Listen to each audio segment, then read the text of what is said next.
industri, dan satunya adalah pemerintah. Nah, sisi demand itu kan sisi si perusahaan.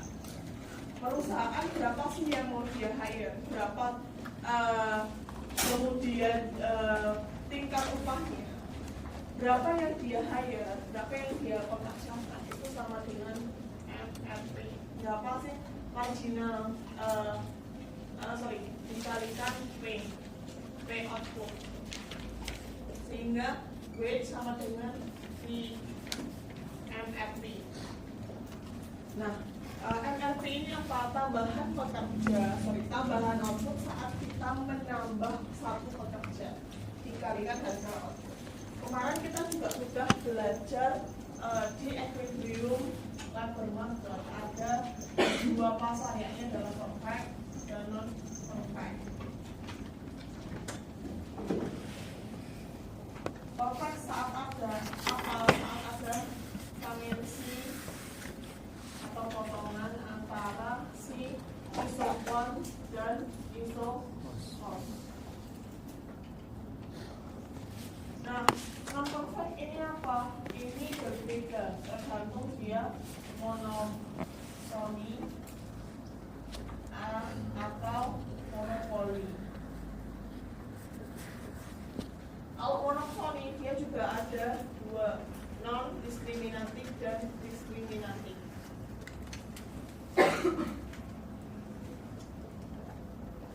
Nah, non diskriminatif berarti apa? Mereka membayar pekerja sesuai dengan sama levelnya. Misalnya sama-sama senior, gajinya sama 8 juta atau 10 juta seperti itu. Yang diskriminatif itu berbeda. Misalnya apa? Saya meng-hire tenaga kerja ahli. Saat saya wawancara ada bargaining gaji di antara si sumber personalia atau HR dengan si orang yang mau bekerja, sehingga apa, gajinya berbeda-beda, mungkin 1,8 juta, 1,8 juta, 100 juta, tergantung dari apa reservation wage mereka. Kemudian monopoli ini ya karena monopoli punya power di pasar output, maka dia bisa menentukan jumlah tenaga kerja dan juga jumlah gaji. Kalau kita lihat maka seperti ini, perfect ini wage di perfect itu lebih besar dibandingkan wage di monopsoni, lebih besar juga dibandingkan wage di monopoli. Jumlah tenaga kerjanya juga sama. Labor di perfect competition lebih besar dibandingkan labor di monopsoni dan lebih besar dibandingkan labor di monopoli. Karena apa? Market power mereka. Nah, kemudian gimana pemerintahan di sini ya? Ini adalah dengan memberikan batasan tertentu. Berarti kan setidaknya memberikan selling harga dasar ya, lewat apa, misalnya UMR atau UM.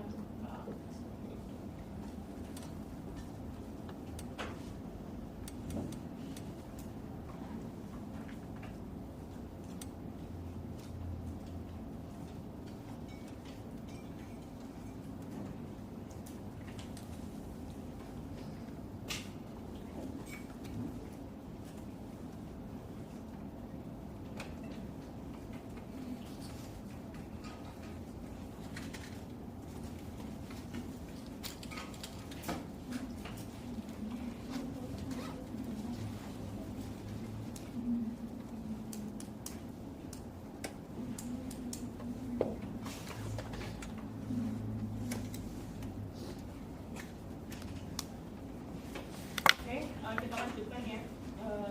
Hari ini kita akan membahas jam bekerja. Nah, jam bekerja yang ditentukan oleh si tenaga kerja itu merupakan hasil intinya adalah di materi adalah jam bekerja ditentukan oleh potongan dari budget constraint dan indifferent seperti itu.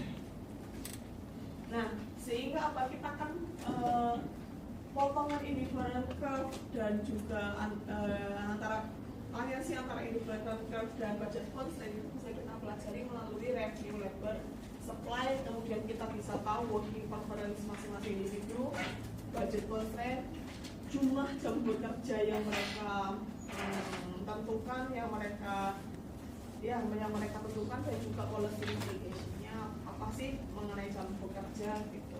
Nah, kebanyakan skripsi itu adalah tentang labor market atau tentang pasar tenaga kerja. Kalau dari sisi mikro, mereka akan melihat berapa sih jam bekerja, biayanya itu adalah gimana sih dampak adanya samping terhadap jam bekerja mereka, gimana sih dampak dengan ada apakah individu puas dengan pekerjaannya saat ini gitu. Bisa dilihat dari dia menambah pekerjaan atau tidak gitu, terhadap seperti itulah intinya beberapa penelitian di pasar tenaga kerja atau khususnya di labor economics. Nah, ini kita lihat kalau kita lihat lagi review labor supply, maka akan ada beberapa komponen-komponen di dalam perhitungan TPAK gitu. Ada orang yang bekerja dan juga ada pengangguran. Nah, kemudian ada juga labor force participation rate, tingkat partisipasi angkatan kerja, dan juga tingkat pengangguran. Nah, kemudian apa sih yang harus ditentukan oleh individu? Individu kan dia sebagai aktor di pasar tenaga kerja. Yang mereka tentukan ada dua, satu bekerja atau tidak, dan yang kedua adalah jika mereka bekerja berapa banyak jam bekerjanya. Jadi itu yang menjadi pertanyaan krusial. Misalnya kita mau masuk pasar tenaga kerja, kita mau bekerja saat apa? Oh, misalnya tawaran gaji di atas reservation wage kita. Berapa banyak yang kita mau bekerja? Berapa jam kita mau bekerja? Ya tergantung saya kerjanya di industri formal atau informal. Misalnya formal sudah diatur nih jamnya 40 jam per hari. Nah, tapi 40 jam per minggu. Masih ya. Maaf, 40 jam per minggu gitu. Nah, tapi kemudian di pasar informal itu berbeda gitu.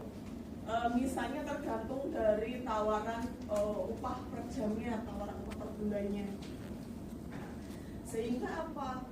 Total labor supply di dalam sebuah perekonomian atau di sebuah negara atau tingkat partisipasi angkatan kerja itu tergantung dari individual choices dan juga tergantung pada tingkat kelahiran.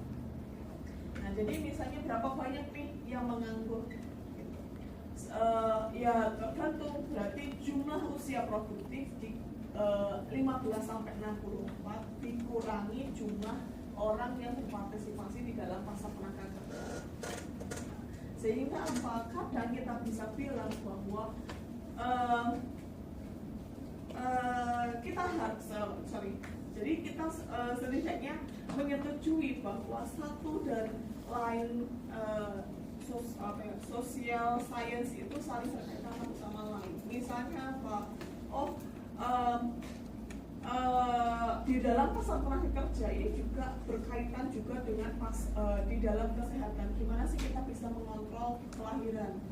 Nah, kemudian di sini juga di pasar tenaga kerja kita juga bisa berbicara tentang pendidikan. Melalui apa? Gimana sih caranya pemerintah mengontrol pengangguran? Yakni dengan apa? Memberikan sebuah beasiswa pendidikan. Sehingga apa? Pengangguran anak biasanya bisa berkurang, pengangguran usia produktif berkurang. Karena apa? Mereka masuk kuliah. Jadi kita bisa bilang bahwa sebenarnya satu dan lain hal itu sangat berkaitan satu sama lain. Nah, kemudian apa sih yang menentukan seseorang itu memutuskan bekerja atau tidak? Kita bisa menggunakan basic income ratio model. Kalau udah diajarin kan ya labor supply independent curve. Ini hanya review aja ya.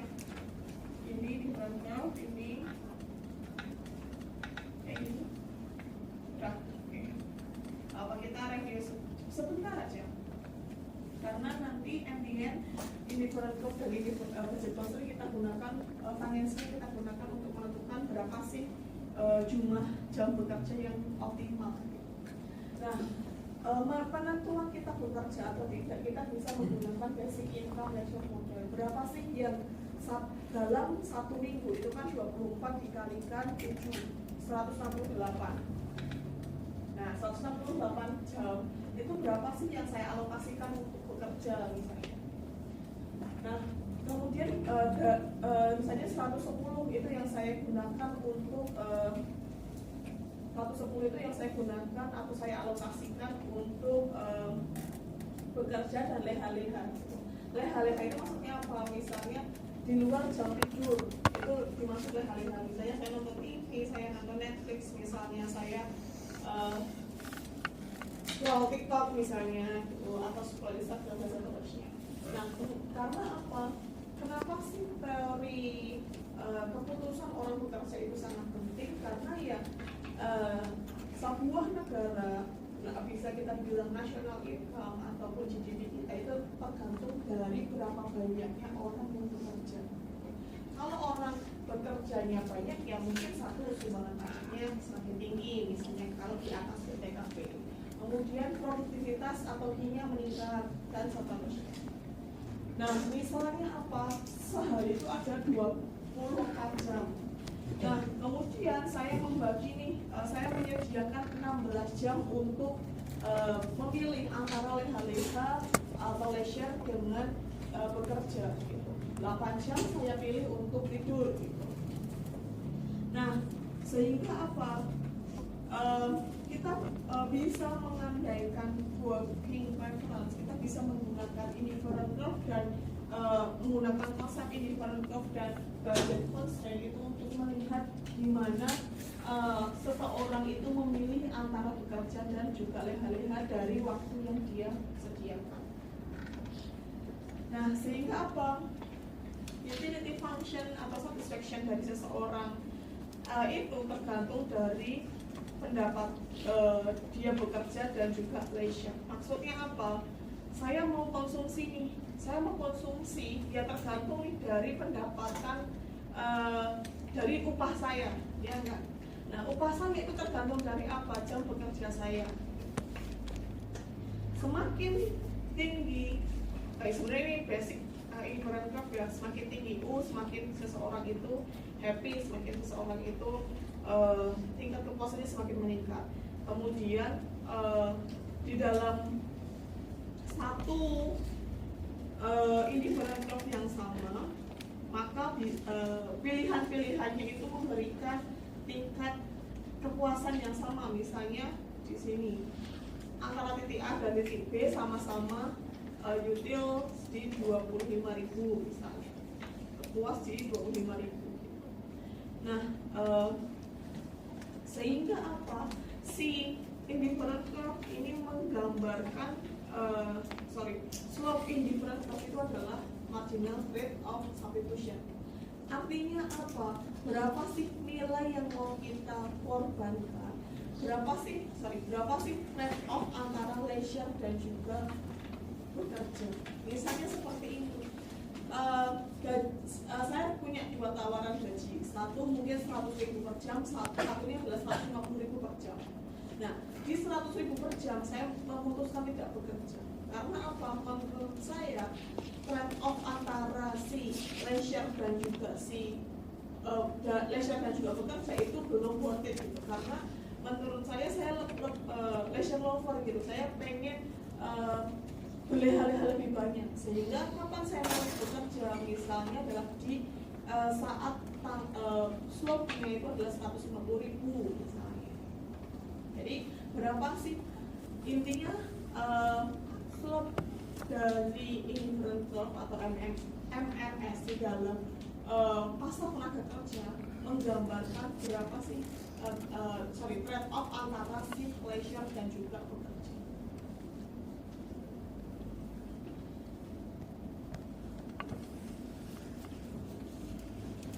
Nah, ini hanya penjelasan singkat bahwa dua-dua sloping, higher curve, higher utility, and then student age masing-masing individu dan seterusnya. Convert to the origin ini menurut saya tidak perlu saya jelaskan lebih banyak ya. Jadi downward sloping berarti ada trade off antara si income dan juga si leisure, si konsumsi dan juga si leisure. Kemudian Y dan L ini adalah mereka baik pilihan-pilihan kita untuk memilih, untuk apa ya, untuk memilih antara bekerja atau tidak bekerja itu sama-sama baik. Karena apa ya, tadi kita sudah mengalokasikan waktu. Semakin tinggi kurva ini barangkali semakin kita puas. Kemudian tidak berpotongan atau yang tidak berpotongan, masing-masing ini barangkali tidak berpotongan. Karena apa? Memberikan level tingkat kepuasan yang berbeda-beda. Perfect dari origin berarti menggambarkan opportunity cost yang semakin meningkat. Gimana sih keinginan kita untuk menggantikan atau mensubstitusikan antara si leisure dan juga si consumption. Nah, sehingga apa? Indifferent curve di dalam pasar langkah kerja, di dalam di pas level supply itu menggunakan income dan juga jam untuk pilihan. Nah, kemudian gimana kita bisa menggambarkan jumlah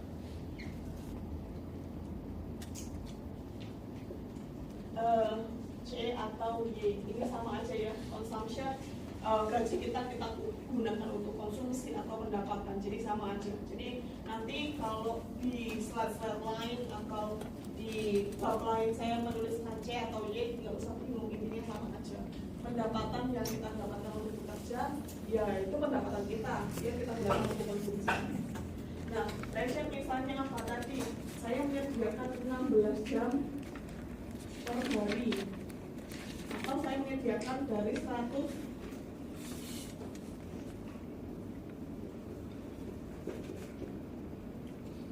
ya misalnya dari 168 jam per minggunya, saya menyediakan 110 jam per minggu untuk leisure dan juga bekerja. Sehingga apa? Maksimal leisure itu adalah 110. Nah, kemudian gimana penggambaran bekerja saya? Ya kebalikan dari leisure. Kalau leisure-nya ini startnya dari di sini 0, di sini 110, maka bekerja startnya di sini 0, di sini 110. Berbeda, ini perbedaannya seperti itu. Nah, misalnya di sini berapa sih waktu yang kita sediakan gitu untuk leisure dan juga bekerja? Misalnya di sini 100 jam untuk leisure, berarti berapa jam untuk bekerja? Misalnya adalah 168 dikurangi 100 gitu. Tapi sangat-sangat tidak mungkin 24 jam per hari kita gunakan untuk tidur semua.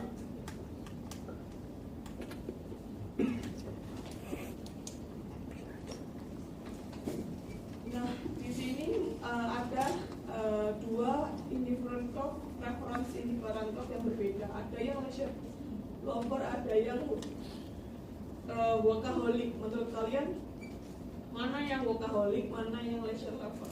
Dilihat dari MRS-nya.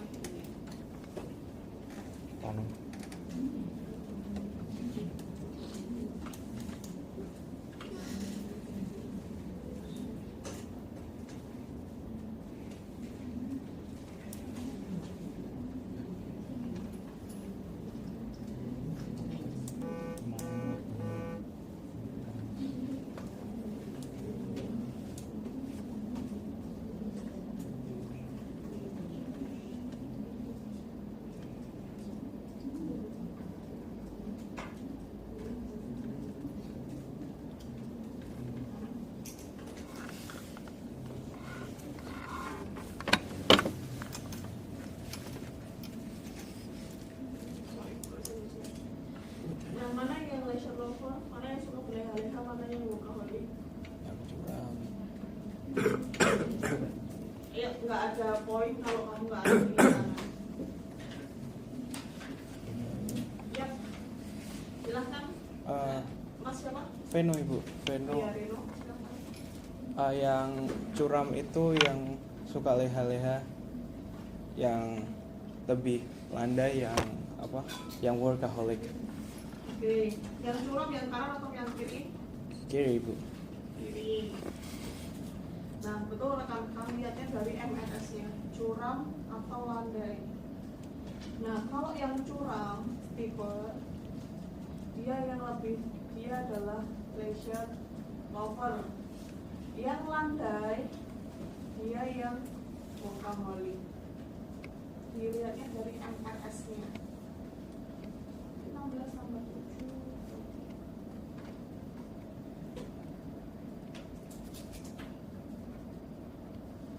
Nah, seperti itu aja.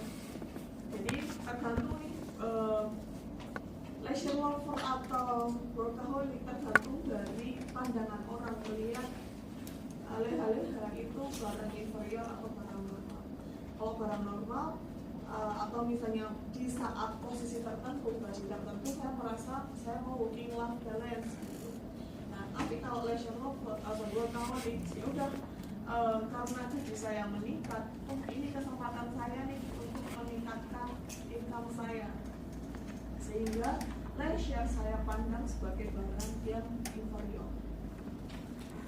Jadi lihatnya juga dari pandangan dari barang leisure yang barang normal atau barang inferior, juga bisa menunjukkan mana yang workaholic, mana yang leisure normal.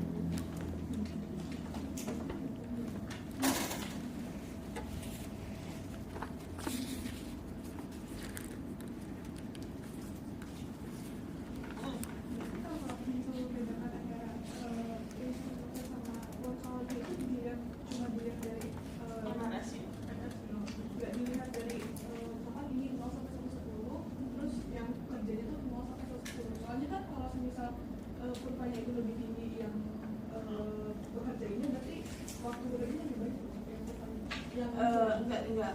Jadi preference worker itu hanya dilihat dari MNS-nya saja dan pandangan dia terhadap pressure gitu. Karena kita sementara kita mengabaikan jam bekerjanya. Nah, karena apa? Kalau sebenarnya kalau kita lihat slope-nya itu kan juga bisa kelihatan ya antara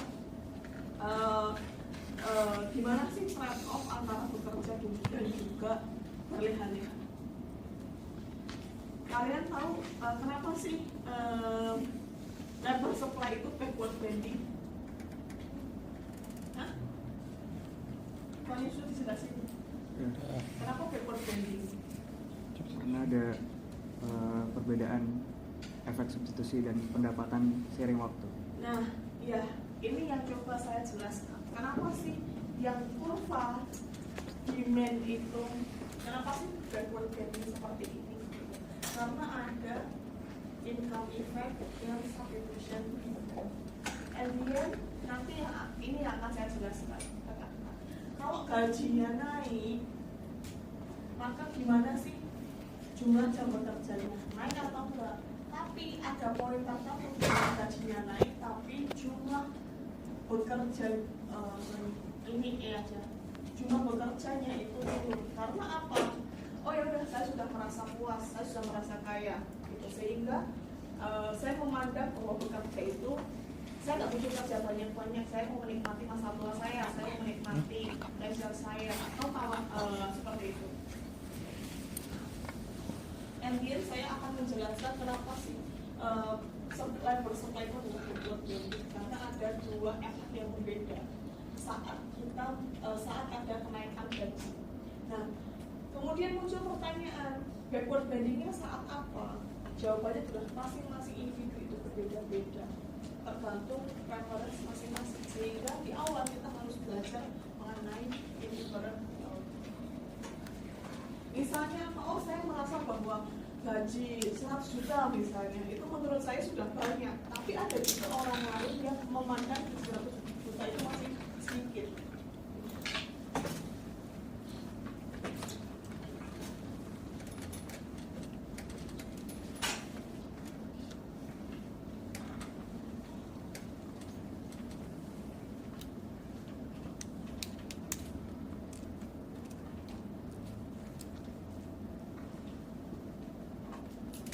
Nah, kemudian budget constraint. Budget constraint itu adalah menggambarkan berapa sih berapa sih income atau consumption yang tersedia saat kita memilih bekerja. Jadi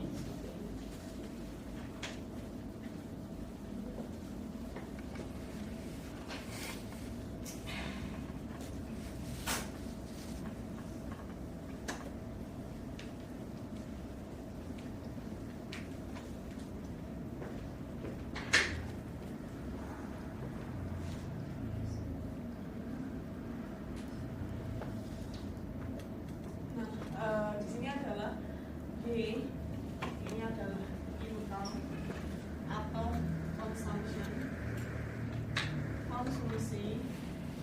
Ini adalah tingkat upah. Ini adalah jam bekerja.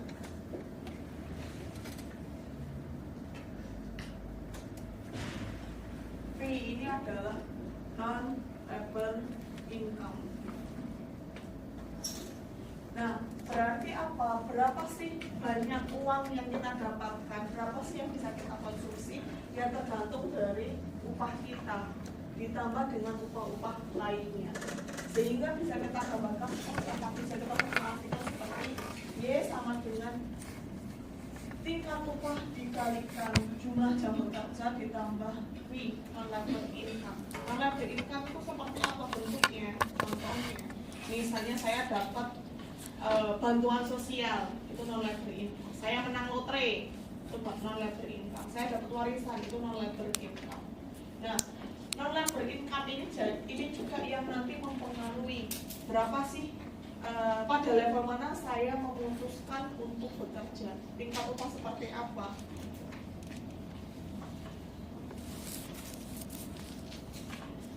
Nah, tadi kita kan sudah belajar juga T, berapa sih waktu yang tersedia untuk kita luangkan antara bekerja dan juga leisure. Berarti kan T sama dengan leisure dikurangi jumlah jam. Nah, atau kita bisa formulasikan bentuk lain, W sama W dikalikan L min H ditambah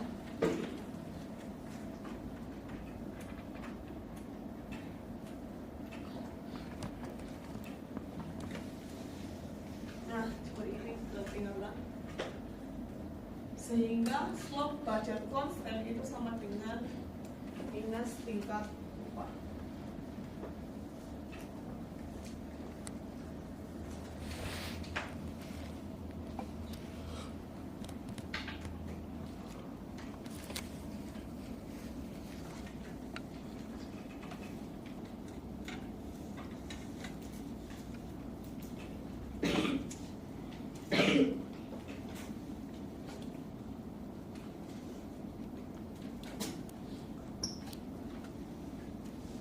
Nah, ini adalah gambar budget constraint dan juga tingkat gambar budget constraint yang tersedia jika kita ada non-labor income. Jadi non-labor income tadi kan saya menang lotre, saya dapat BPJS, saya dapat bantuan misalnya, saya dapat warisan dan seterusnya. Nah, sehingga upah atau pendapatan saya tidak hanya berasal dari segitiga saya bekerja saja, tapi juga berdasarkan atau dapat juga dari non-labor income setiap bulannya. Oh, misalnya saya dapat bantuan prakerja nih, dapat 600.000 per bulannya, sehingga menambah income saya yang awalnya sekian juta ditambah 600.000. Nah, kemudian gimana kalau saya nggak punya non-labor income? Kalau saya nggak punya non-labor income, maka yang terjadi adalah budget constraint saya hanya berupa segitiga dari upaya saya bekerja saja. Jadi kelihatan ya bedanya ya. Nah, sehingga apa?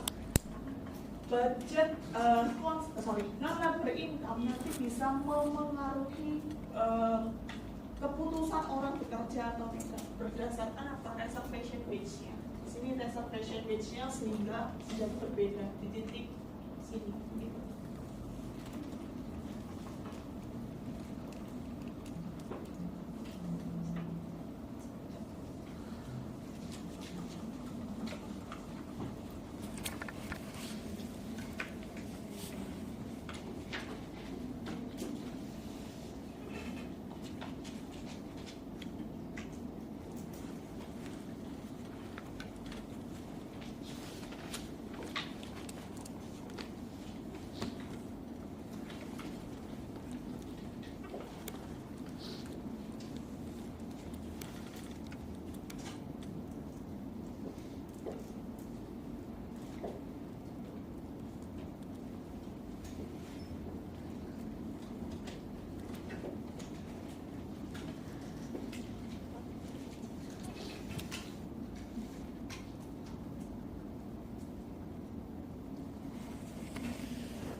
Nah, saya akan agak cepat ya, rekan-rekan, ini hanya perbedaan aja.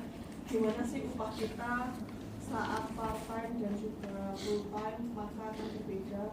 Misalnya kalau kita part time ya berarti mungkin gaji kita di titik A, lognya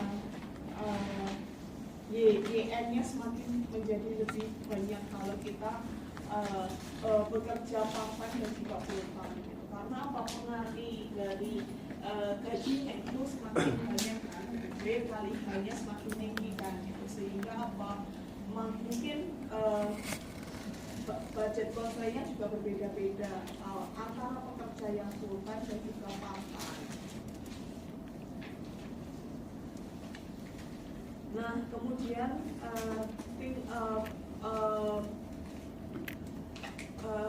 contoh yang lainnya adalah gimana sih budget constraint saat tingkat upah itu tinggi dan juga gimana saat tingkat upah itu rendah. Ya nanti scope-nya akan berbeda gitu. Luas segitiganya akan berbeda karena pengaruh W-nya itu bisa naik turun. Nah, kemudian gimana kita memutuskan untuk bekerja? Masing-masing individual itu mencoba memaksimalkan utilitas mereka. Optimal working hours, optimal jam bekerja itu adalah poin di mana budget line itu bertangensi, berpotongan dengan inherent cost. Nah, sehingga apa? Pada poin ini MNS sama dengan tingkat upah. Nah, sehingga bisa menggambarkan nih di sini pada tingkat upah tertentu berapa sih yang tersedia, berapa sih keputusan kita untuk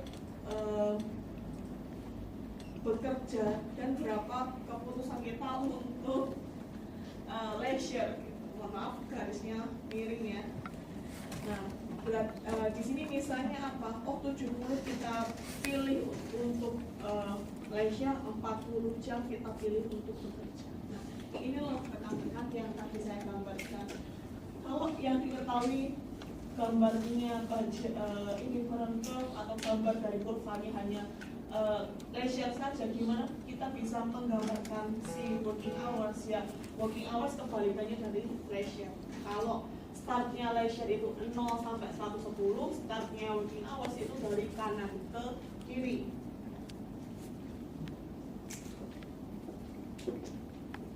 Nah, besok kita akan latihan di kedua sisi, dari kedua sisi. Jadi gimana sih penentuan jumlah karyawan yang mau di hire, dan kita juga akan belajar di kedua sisi, di sisi lainnya di mana berapa sih jam bekerja optimal yang harus dipilih masing-masing individu.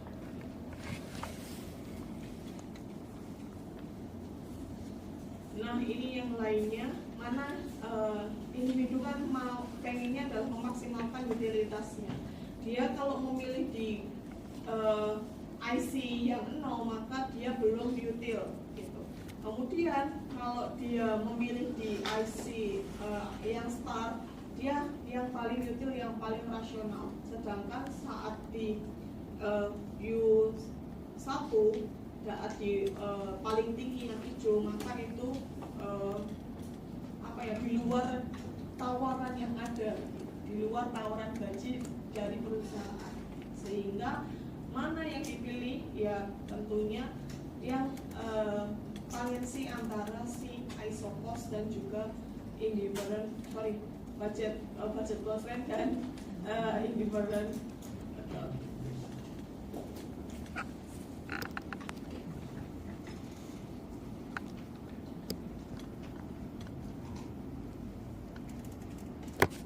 Nah ini kondisi tangensinya berarti kan sebenarnya slope individual slope indifferent curve sama dengan slope budget constraint, sehingga marginal utility to leisure dibagi marginal utility to konsum sama dengan minus tingkat upah.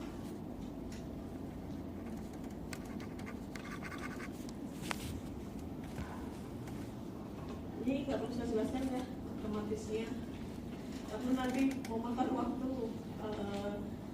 Saya juga bisa menjelaskan untuk tingkat upah.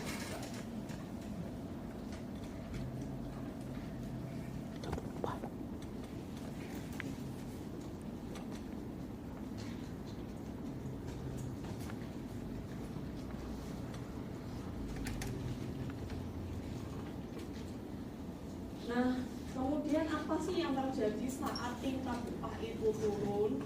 Yang terjadi adalah income effect dan juga substitution effect. Income effect itu apa? Yakni adalah saya memutuskan untuk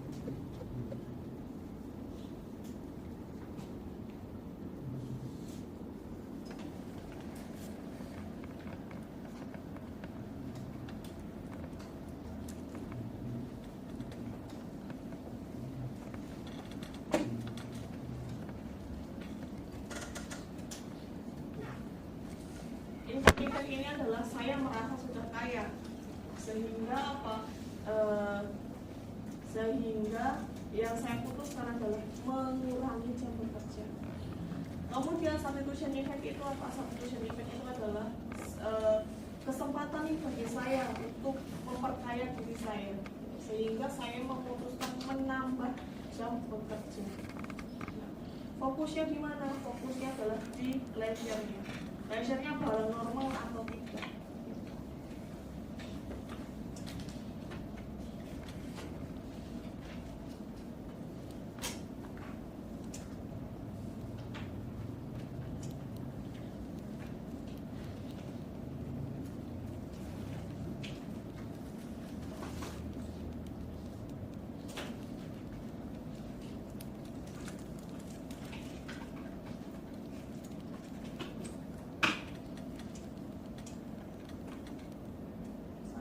Ya.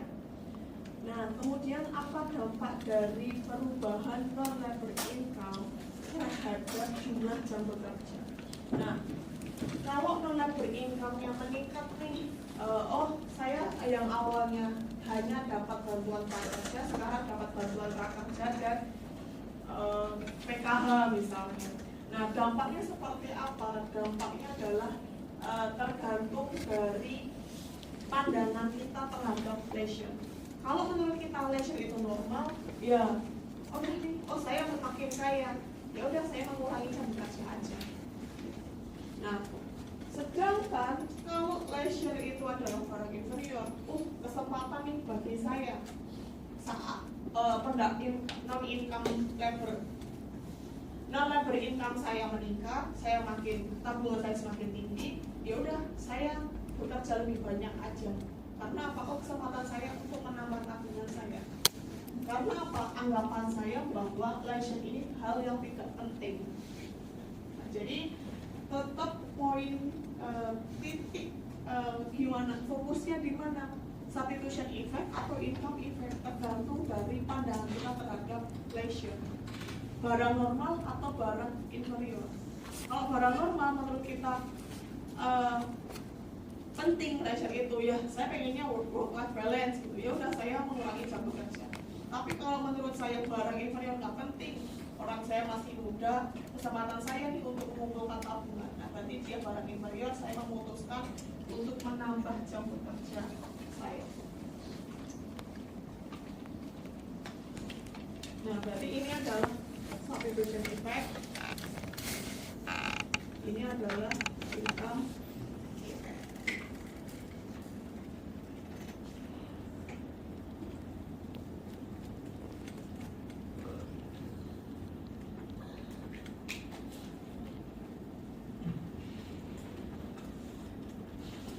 Nah, ini yang mau saya jelaskan lainnya, rekan-rekan. Ini yang juga harusnya rekan-rekan tanyakan. Saya masih bingung di bagian saat tingkat upah menurun, income effect atau saya memutuskan income effect atau substitution effect. Jawabannya adalah tergantung mana efek yang lebih besar. Nah, menurut kalian saat upahnya turun, income effect atau substitution effect? Saya mendengar substitution. Kenapa substitution?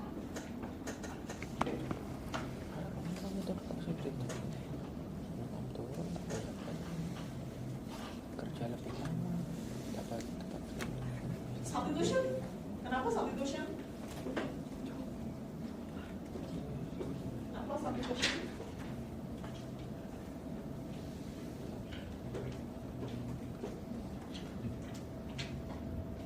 Kenapa substitution? Sebenarnya substitution bisa betul kalau barang kalau leisure kita anggap inferior. Tapi yang lebih betul adalah income effect. Kalau leisure itu adalah barang normal. Nah, asumsi kita di sini adalah leisure ini adalah barang normal. Jadi bisa tulis asumsi leisure ini adalah normal, sehingga kita menganggap bahwa kedua belah hal antara leisure atau bekerja sama-sama pentingnya. Nah, misalnya di sini saya punya C, ini punya L. Nah, ini titik awal kita. Di sini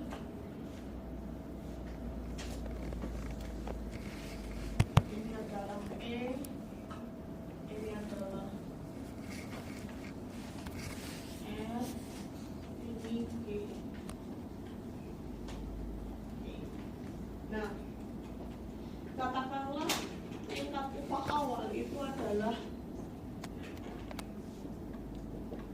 10, kemudian upahnya turun menjadi 8. Kurva tangensi awal kita itu adalah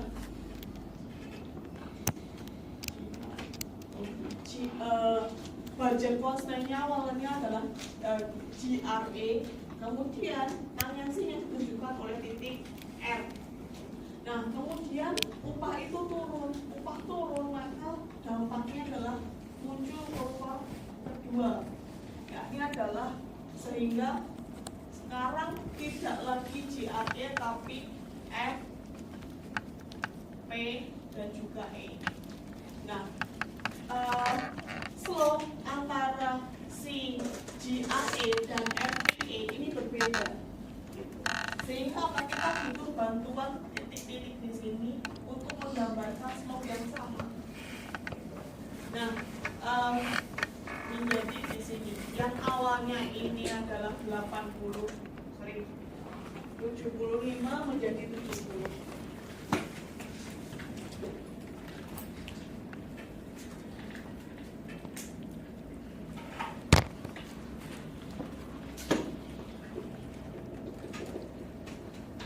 Nah, sebenarnya kurvanya hanya seperti ini, rekan-rekan. Dampaknya mana yang lebih signifikan? Sebenarnya dampaknya adalah income effect. Dilihat dari mana? 75 itu awalnya jam bekerja kita itu adalah misalnya ini 110.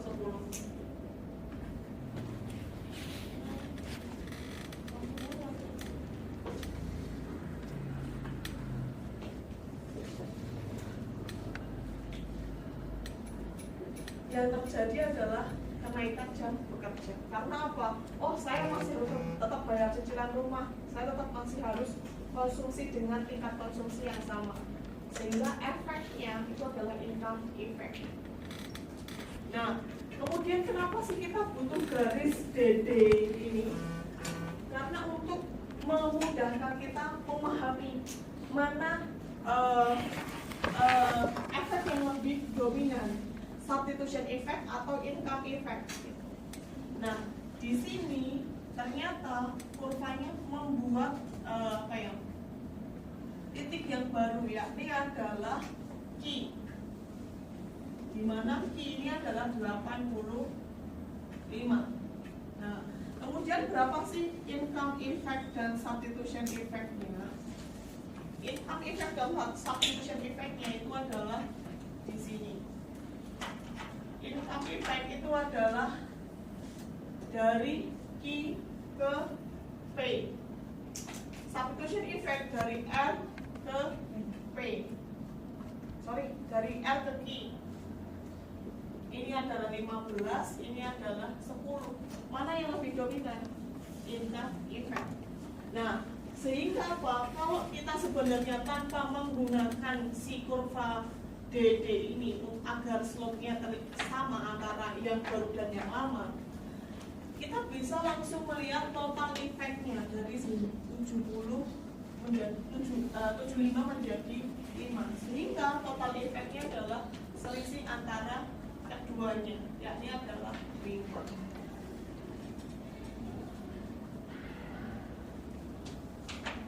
Nah, silahkan sampai dulu, mungkin 1 menitan.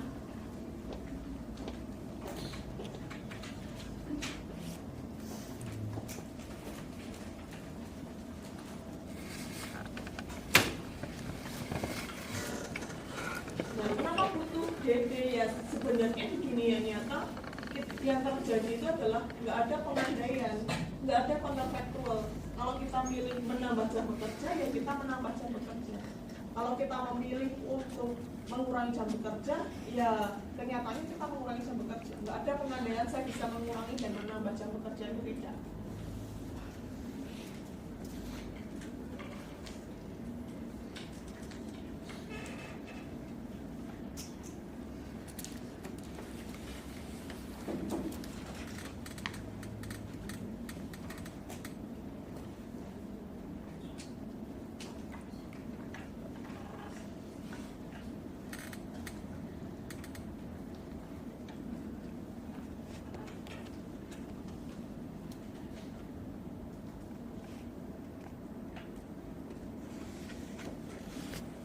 Nah, selanjutnya kemarin kita sudah membahas reservation wage. Reservation wage itu apa sih?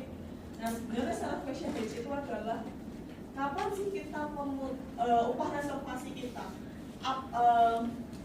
Gimana sih biaya yang upah di level mana sih?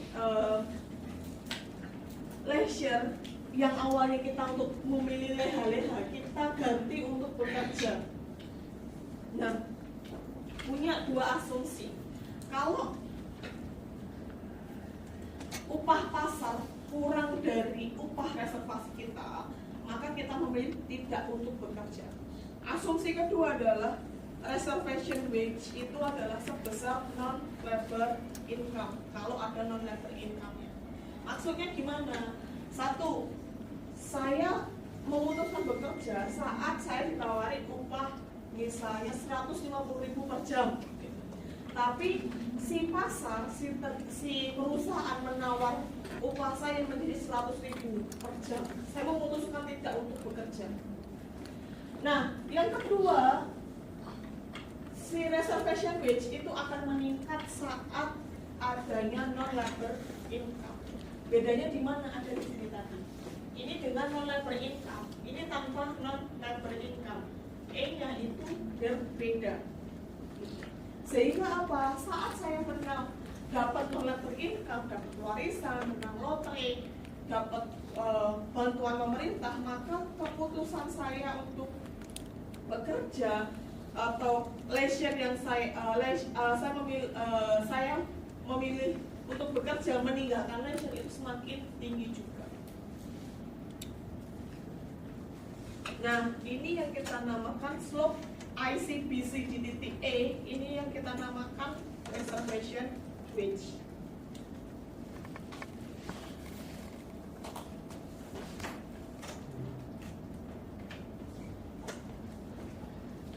Nah, sehingga apa di sini loh reservation wage di sini, yang ini di sini.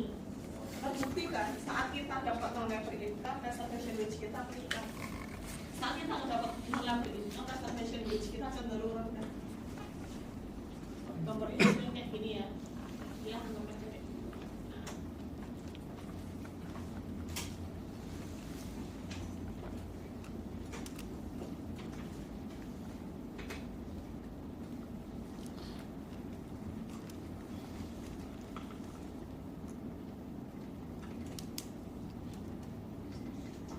Nah, dan juga kita bereaksi kalau ada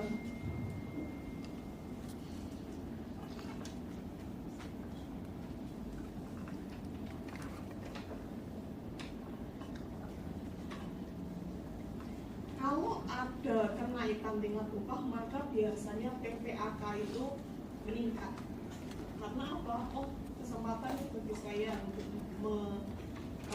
karena reservation wage-nya mungkin tidak berubah, dengan adanya tingkat upah yang semakin meningkat, maka orang-orang atau labor supply bondong-bondong untuk masuk pasar tenaga kerja.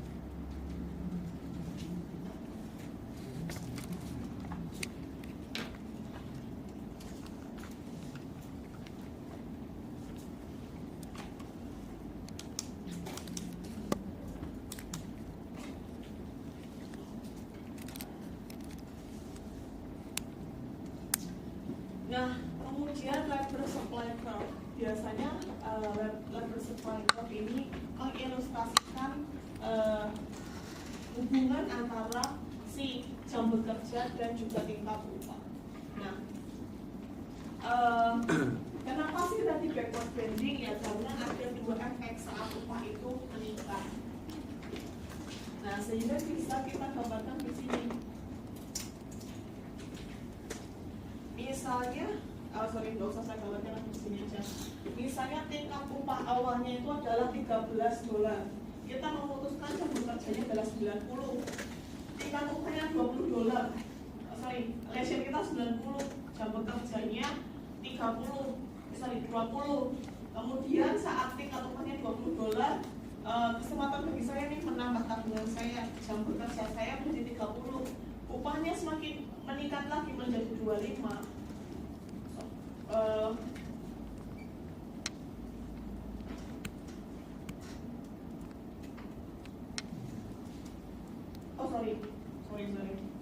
Sorry. Maaf, saya kurang fokus. Yang pertama adalah, yang harus saya jelaskan adalah reservation wage dulu. Saya memutuskan untuk bekerja saat reservation wage, upah yang ditawarkan itu di atas $10. Nah, kemudian tingkat upah awalnya itu adalah $20. Saat tingkat upahnya $20, saya memutuskan untuk bekerja 40 jam. Nah, kemudian saat tingkat upahnya turun menjadi 13, keputusan saya itu untuk keputusan saya adalah mengurangi jam bekerja menjadi 20. Saat upahnya naik, saya juga memutuskan untuk mengurangi jam bekerja dari 70 menjadi 80. Sehingga apa? Kita bisa gambarkan tingkat reaksi kita, respon kita terhadap kenaikan atau penurunan upah dari gambar berikut. Misalnya tingkat upahnya 10, reservation wage kita. Oh, ini saya baru mau memutuskan bekerja. Kemudian tingkat upahnya 13, jam kerja saya 20. Tingkat upah saya 20, jam bekerja saya 40. Nah, menurut saya $20 per jam itu adalah menurut saya udah too much nih gitu. Udah titik dimana saya merasa kaya. Sehingga apa? Saat tingkat upahnya lebih naik dibandingkan 20, maka yang terjadi adalah income effect. Di sini adalah substitution effect. Saya mau nambah jam kerja terus karena kesempatan saya untuk menambah tingkat tabungan, upah saya, konsumsi saya. Tapi pada poin tertentu maka akan backward bending, akan kayak berbalik gitu. Dimana saya sudah merasa cukupi gitu. Nah kemudian saya mengurangi jam bekerja saya.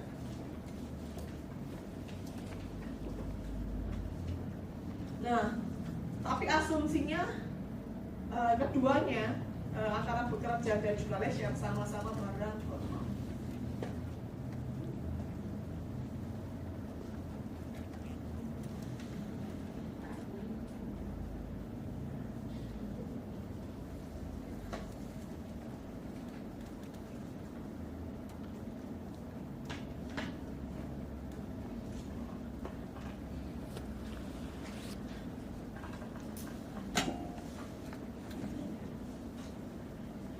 Tidak akan saya bahas di part selanjutnya aja ada. Nah ini yang saya akan bahas sedikit. Gimana sih apakah tax taxation ini berpengaruh pada jam bekerja di negara-negara Eropa? Penelitiannya Agustin dan juga Yurina. Tujuannya untuk apa? Melihat apakah dampak dari taxation, dampak dari pajak terhadap jam bekerja di masing-masing negara di Eropa menggunakan data Amico longitudinal tahun 1995 sampai 2017. Kemudian metodenya adalah OLS. Nah sebenarnya juga bisa kalian pakai juga untuk skripsi ya guys, rekan-rekan. Misalnya apa? Kalian punya data World Bank misalnya, cari data PPH pajak penghasilan gitu di negara Asia misalnya, atau di negara-negara dengan peraturan jam bekerja yang sama gitu. Nah, apakah benar sih taxation ini meningkatkan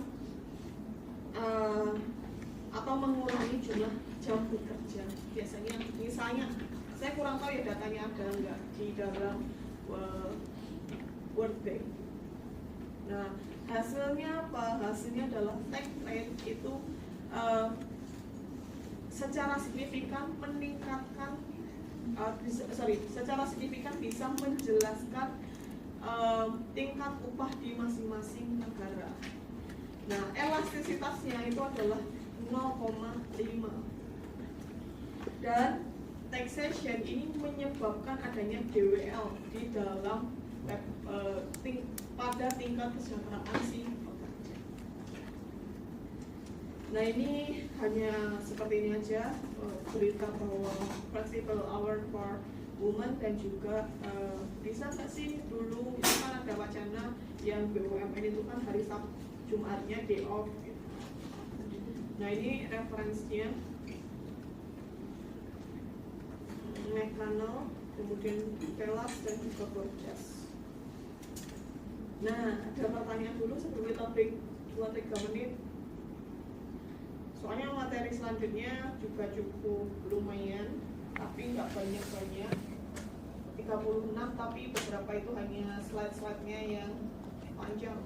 Ini nanti kita akan skip, sudah kita bahas kemarin ya. Ini tadi yang belum kita bahas, saya bahas di sini. Nah, ini hal-hal yang lain. Ini penjelasan saja, ini foreign code yang berbeda. Seterusnya, compensating differential, signalling theory atau efficiency wage theory, labor union, ya. Nah, seperti itu. Sebentar, kita istirahat dulu ya. 2 menit sampai 2 menit. Nah, sambil mungkin istirahat sama dikatakan pertanyaan. Apa yang menentukan upah? Bukannya kemarin Makan dulu kan, minum dulu. Ini bukannya itu udah no one specific.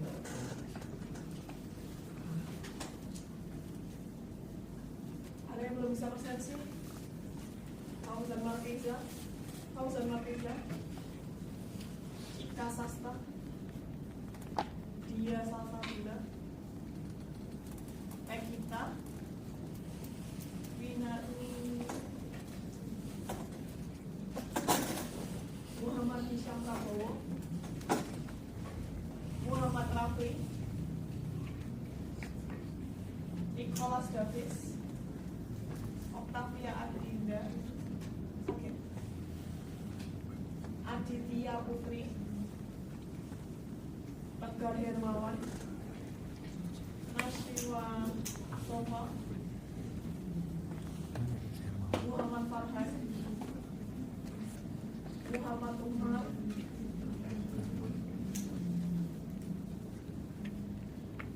nah kalian kan nanti presentasinya untuk tugas di 1 atau 2 atau 3 minggu terakhir ya, berarti kan ada di tanggal 21 ya enggak? Nah, submit tugas paling akhir itu adalah 16 Mei 2026 pukul 23.59. Review artikel sudah saya akan berikan listnya 55, tidak boleh sama masing-masing orang. Apa yang perlu teman-teman tuliskan setidaknya menjawab beberapa pertanyaan dan minimal terjawab seperti inilah. Objektifnya apa, metodenya apa, datanya apa, findingnya apa, backgroundnya apa, yang paling Satu slide tuh.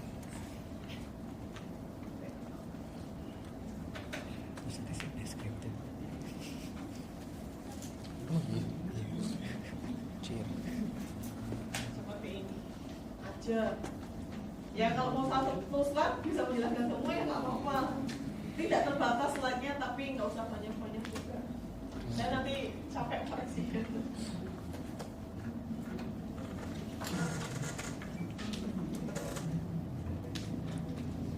Nah misalnya metodenya teman-teman jelasin lagi pakai persamaan matematiknya, persamaan ekonometriknya, tanya hasilnya ditunjukkan, analisis hasilnya ditunjukkan juga, itu lebih better lagi, lebih baik lagi. Objektifnya, backgroundnya seperti apa lebih lengkap itu lebih baik lagi.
Kita 10 selesai. Siapa sebenarnya? Kok 9:30. Sorry. Siapa sih yang menentukan upah menurut kalian?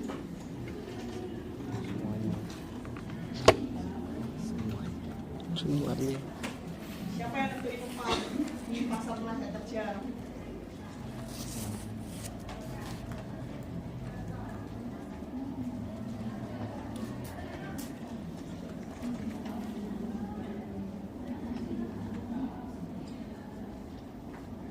Jawabannya ketika karena saya pengen jawab selesai. Jawabannya ketika apa itu bisa. Misalnya bapak kerja tergantung dari bargaining power-nya, tawar menawar dia. Skill tawar menawarnya dari apa? Skill pendidikan, tipe pekerjaan dan seterusnya.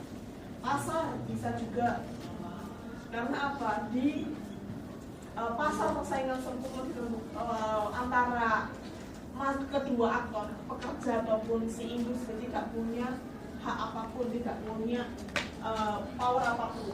Atau yang ketiga, dari perusahaan itu bisa. Karena apa? Tipe pasar yang tidak perfect competition, biasanya monopsoni ataupun monopoli.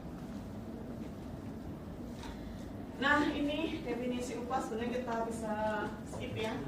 Upah per hari dan seterusnya, tingkat upah, harga penggunaan jasa, nominal wage itu ya upah yang kita terima, real wage itu adalah kuantitas good and services yang bisa dibeli dengan tingkat nominal wages dan seterusnya. Nah, sehingga apa? Kalau ada kenaikan 5% di nominal wage tapi price of good inflasi itu meningkat 3%, real wage-nya menjadi berapa? 2%. Jadi real wage itu adalah berapa sih? Sebenarnya nominal wage dikurangi dengan inflasi. Ide mengenai upah dan tingkat dan tenaga kerja. Nah, classical school itu percaya bahwa dengan populasi yang tinggi, maka supply of labor itu tinggi. Maka dan pada klasik itu adalah tingkat upahnya level subsisten, hanya cukup untuk memenuhi kebutuhan sehari-hari aja. Sehingga yang terjadi adalah bisa meningkatkan kekayaan negara. Nah, kemudian kenapa sih terjadi perbedaan tingkat upah? Ya karena sebenarnya yang berbeda dan juga tipe pekerjaan yang berbeda. Kemudian kalau sosialisme itu gimana? Semua tingkat upah itu bisa pada upah yang sama dan sesuai dengan effort saat memproduksi good and services. Sehingga apa? Tidak ada ketimpangan antara masing-masing kelas. Kemudian Keynesian School seperti apa? Keynesian itu bilang bahwa upah itu kaku, mudah untuk naik tapi sulit untuk turun. Itu juga yang kita lihat di dunia nyata ya. UMR itu cenderungnya meningkat, cenderungnya ya, meskipun bisa aja UMR tahun ini dengan tahun sebelumnya itu bisa sama, tapi sangat jarang UMR itu menurun.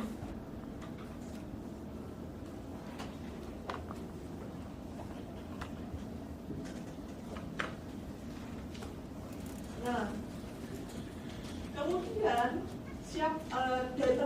determinasi upah, tingkat penentuan upah bisa bisa ditentukan oleh apa aja.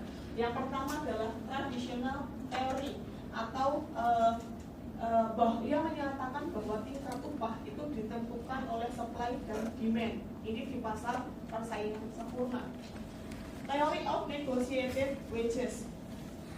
Tingkat upah tergantung pada kekuatan si union, entah union tergantung tingkat kekuatan perserikatan, lebih kuat perserikatan pekerja atau perserikatan industri. Nah, mana yang lebih kuat itu yang menentukan tingkat upah. Yang ketiga itu adalah signaling theory atau efficiency wages. Oh, Anda diberikan upah tinggi karena Anda level lulusannya S1 lebih kompeten misalnya. Atau kenapa Anda diberikan upah yang tinggi agar Anda fokus di dalam bekerja, tidak menambah pekerjaan yang lain, mengurangi bolos bekerja dan seterusnya. Atau kita juga bisa bilang bahwa signaling teori adalah, oh saya mengasih kalian upah tinggi karena kemampuan atau keahlian kalian juga tinggi gitu. Nah, tapi kadang juga bisa dilihat bahwa tingkat upah itu bervariasi tergantung level of education, tingkat pendidikan, level skill, dan juga mereka bisa bervariasi secara regional. Intinya di dalam slide ini sampai 30 berapa slide itu adalah di sini aja, guys. Tapi penjelasannya memang lebih panjang lagi. Tapi intinya adalah ada di sini.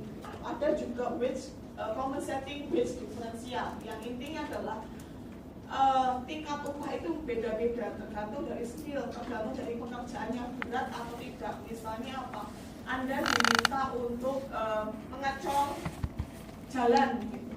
Dibanding upahnya itu lebih tinggi dibandingkan saat Anda diminta untuk menyapu sampah di jalan, mengumpulkan sampah di jalan. Jadi compensating wage differential itu adalah ya tingkat salah satunya kenapa sih ada perubahan tingkat upah ya karena risiko pekerjaan yang berbeda.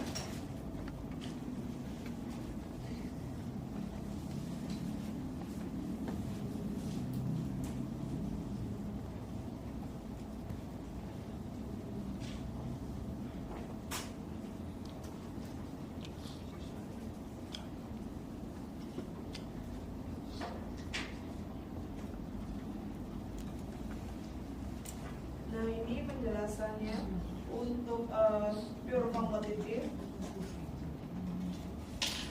Pure kompetitif labor market, banyak penjual, banyak pembeli, banyak perusahaan, banyak pekerja, dan semuanya adalah wage taker. Sehingga apa?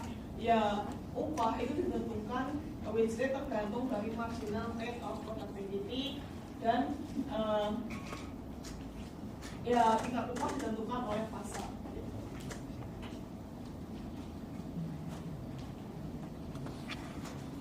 Kemudian tingkat upah yang tinggi itu ya digunakan untuk menarik tingkat menarik si pekerja untuk join di suatu industri, di suatu daerah gitu. Misalnya apa?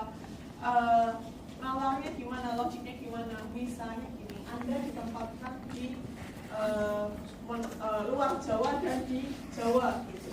Di masing-masing kabupaten kota atau di masing-masing provinsi itu indeks kemahalannya berbeda, sehingga ada kompensasi indeks kemahalan misalnya di PNS misalnya seperti itu adalah salah satu contohnya untuk penjelasan di sini, pengandaiannya di sini tadi ya, di sini.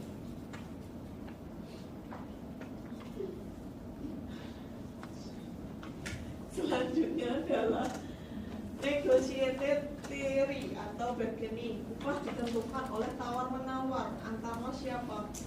Pekerja, perserikatan pekerja dan pemberi kerja, dan atau perserikatan pemberi kerja atau perserikatan industri kalau ada. Nah, mana yang lebih siapa yang menentukan lebih banyak tingkat upahnya ya tergantung dari kuat mana si unionnya, union pekerja atau union si industri. Nah, tapi apakah tuntutan dari labor union itu hanya tentang upah? Jawabannya adalah tidak juga.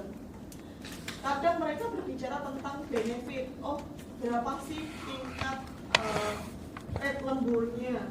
Kemudian peningkatan upah setiap tahunnya berapa persen, working conditionnya seperti apa, job security-nya dapat BPJS sudah terdaftar di jaminan tunjangan pekerjaan tidak, terus kondisi tempat bekerjanya seperti apa dan seperti itu. Sehingga yang coba ditawarkan, kenapa sih individu-individu ini mau join di labor union? Ya mereka mau mencoba, mau meningkatkan working condition, wages dan juga benefit dari masing-masing membernya.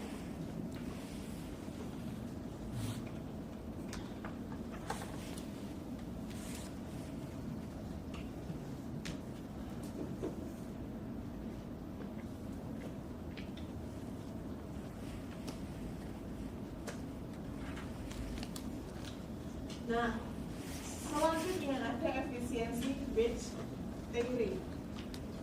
Apa sih efisiensi based theory ini? Adalah yaudah saya agar orang-orang yang saya hire itu adalah orang-orang kompeten, dia fokus ke pekerjaan, maka ya udah saya menawarkan upah di atas rata-rata aja biar dia produktif. Nah, karena apa? Ada 4 alasan kenapa membayar upah di atas rata-rata.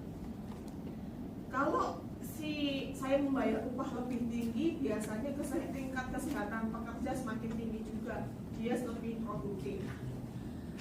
Kalau tingkat upahnya tinggi, maka worker turnover-nya, pekerja yang keluar masuk itu semakin sedikit. Karena apa?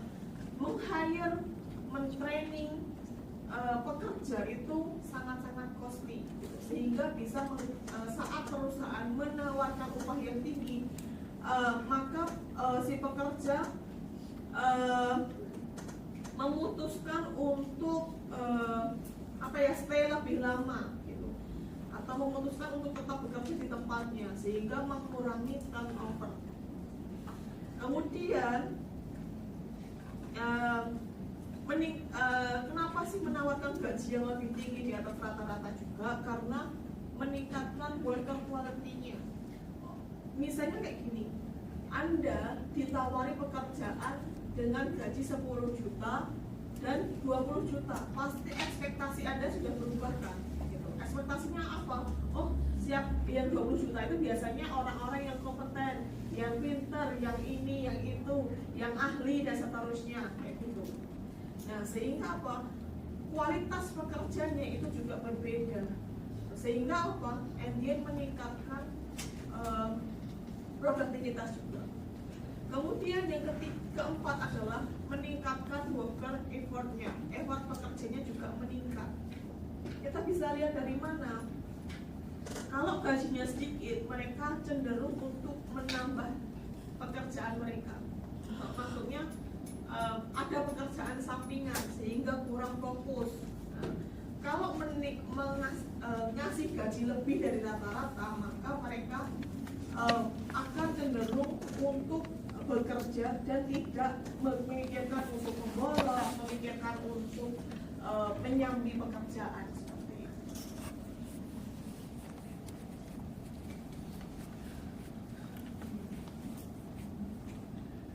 Nah, ada pertanyaan guys? Ya, saya lanjutkan ya. Jadi ada juga model-model yang lain. Model upah yang lainnya adalah Cockburn model. Yakni adalah dari 2 asumsi model laba-laba, bahwa katakanlah seperti ini. Sekarang data analis ini gajinya sangat tinggi. Nah, karena supply-nya masih sedikit. Nah, orang atau kampus itu bereaksi dengan membuka program sarjana data analis. Sehingga apa? Saat lulusan kampus itu si mahasiswa lulus, maka yang terjadi adalah supply dari data analis meningkat, sehingga yang terjadi adalah upah turun. Nah, sehingga apa? Akan membentuk jaring laba-laba seperti ini. Misalnya kita bisa pakai 2 asumsi. Yang pertama adalah kita butuh waktu nih untuk memproduksi atau menghasilkan skill worker. Misalnya apa? Butuh waktu untuk sekolah 4 tahun S1 dan seterusnya. Nah, kemudian saya memilih untuk mengambil mata kuliah atau mengambil jurusan data analis karena kita melihat kondisi pasar saat ini, yakni adalah si data analis dipandang dengan gaji yang sangat tinggi, sehingga supply-nya nanti itu bisa meningkat. Demand-nya atau animo mahasiswa atau calon mahasiswa terhadap data analis itu meningkat. Nah, kenapa sih gaji ini berbentuknya seperti jaring laba-laba? Ya karena adanya misinformasi dan juga butuh waktu untuk menghasilkan si skill worker. Nah, misalnya apa? Oh, ini butuh ada awalnya gajinya sangat demand-nya tinggi, kemudian karena banyak supply-nya sekarang demand-nya turun dan seterusnya. Nah, seperti intinya adalah gambarnya adalah seperti Cockburn model. Jadi di sini demand-nya sedikit dan membentuk Cockburn model atau sering masalah.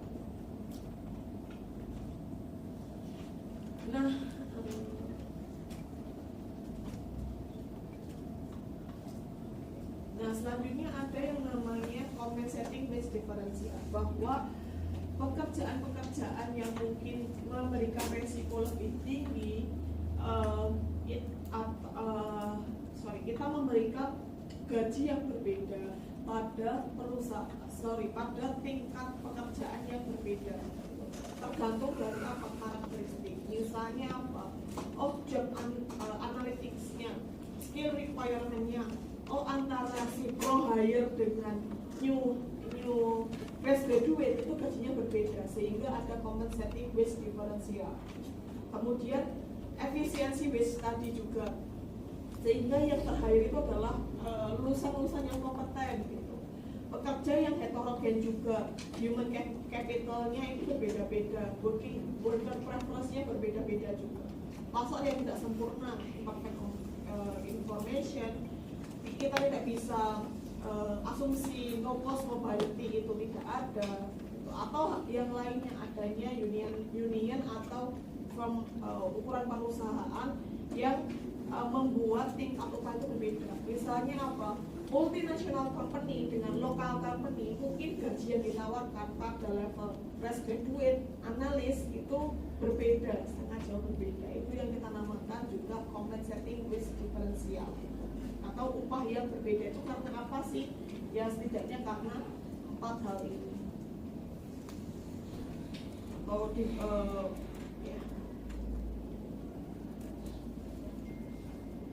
Nah, ini hanya pengandaiannya aja. Misalnya Anda kerja di kantor dengan Anda mengecor jalan, maka yang terjadi adalah wage-nya yang berbeda. Karena apa? Saat Anda mengecor jalan, resiko untuk terlukanya itu semakin tinggi gitu. Sehingga apa? Ya hanya sedikit pekerja yang mau mengecor jalan, hanya pekerja skill worker saja yang bisa mengecor jalan, sehingga gaji antara pekerja kantor dengan pengecor jalan itu berbeda. Nah, ini sebenarnya hanya grafiknya aja, nanti teman-teman pelajari ya. Intinya dari compensating wage differential seperti ini. Ini nggak usah. Nah, ini yang mana sudah kita bahas ya, migration dampaknya. Kenapa membayar upah lebih rendah untuk perempuan? Karena apa? Sebenarnya ada beberapa asumsi. Yang pertama adalah perempuan has less experience, punya pengalaman yang lebih kecil, punya pengalaman yang sedikit dibandingkan laki-laki. Tingkat pendidikan yang lebih kecil juga, tingkat pendidikan yang lebih rendah juga dibanding laki-laki di beberapa negara, karena beberapa stereotip gitu misalnya. Kemudian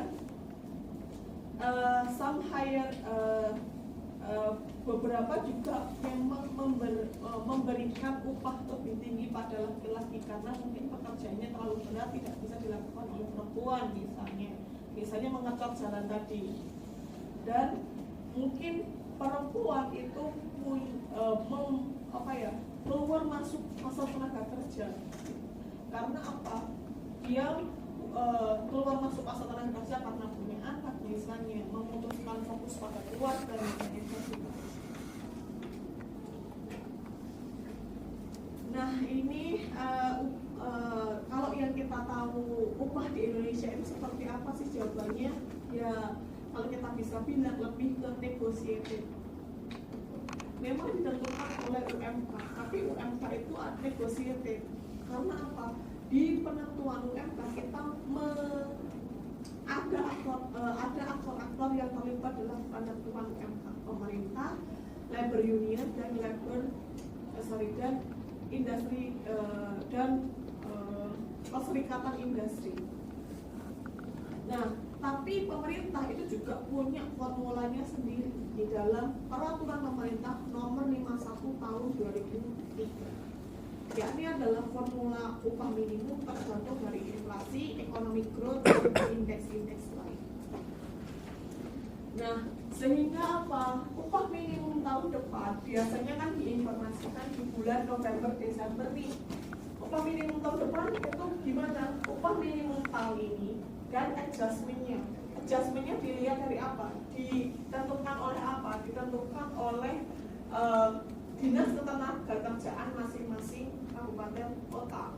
Nah, tergantung dari inflasi, tergantung dari pertumbuhan ekonomi dan kontribusi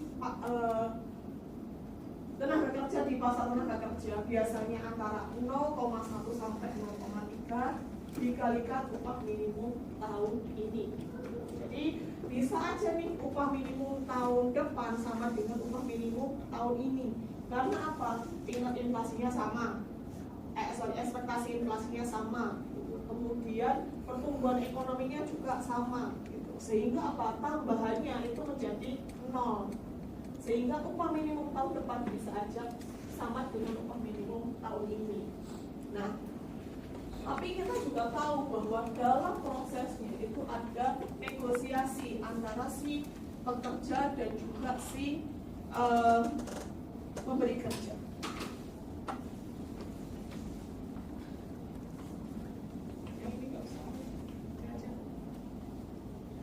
Nah, ini ada penelitian dari Leo Sukarti Laksana dengan tujuan untuk gimana sih dampak dari orang yang bekerja, orang yang dipekerjakan terhadap upah minimum gitu, menggunakan data dari 26 provinsi selama 11 tahun dari 1988 sampai 1999. Hasilnya seperti apa? Ternyata ketenaga kerjaan, jumlah orang yang bekerja itu hubungannya negatif dengan adanya tingkat upah. Karena apa? Ingat bahwa tingkat upah atau upah itu adalah kos bagi perusahaan. Kalau upah dinaikkan sama terus dampaknya adalah pengurangan tenaga kerja.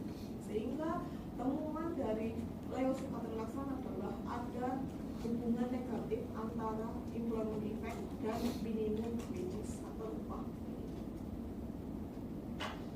Nah, selanjutnya adalah understanding recent changes in the wage structure dari Lauren Touch. Jadi sebenarnya yang terjadi adalah ada ketimpangan antara upah perempuan dan juga upah laki-laki. Nah, dan juga upah tenaga kerja dengan level pendidikan perguruan tinggi itu meningkat, dan di tahun 2003 ada perubahan teknologi. Nah, sehingga temuannya dari Lawrence ini adalah saat tingkat teknologi itu meningkat, upah juga ikut meningkat. Karena apa? Pekerja-pekerja yang di-hire itu juga skill worker gitu. Nah, tetapi si perubahan teknologi itu gagal dalam menjelaskan perubahan perbedaan gaji, khususnya bagi perempuan dan laki-laki, dan juga dari ras yang berbeda-beda, dari suku yang berbeda-beda. Nah, ini News Related Wages, Evolution of Minimum Wage Policy Regime to Regime, yakni adalah upah minimum yang berbeda-beda. Di masa Soeharto dulu adalah upah minimum ditentukan di undang-undang sebelum yang 2023 ini ada undang-undang tahun 2003. Nah, upah ditentukan dari 43 kebutuhan pokok gitu. Sekarang ditentukan dari hal lainnya, yakni adalah inflasi, ekonomi growth, dan seterusnya, dan upah minimum tahun sebelumnya. Dan ada juga temuan-temuan lainnya, yakni adalah fast food business itu meningkatkan upah karena tingkat upah yang berbeda, dan juga malah mensubstitusi pekerja dengan pasti. Nah ini referensinya rekan-rekan, Kat Lawrence, Matthew, McConnell, Sukapri Laksana, dan Velasquez. Nah, ada pertanyaan apa? Guys, 1 menit ya, saya tunggu.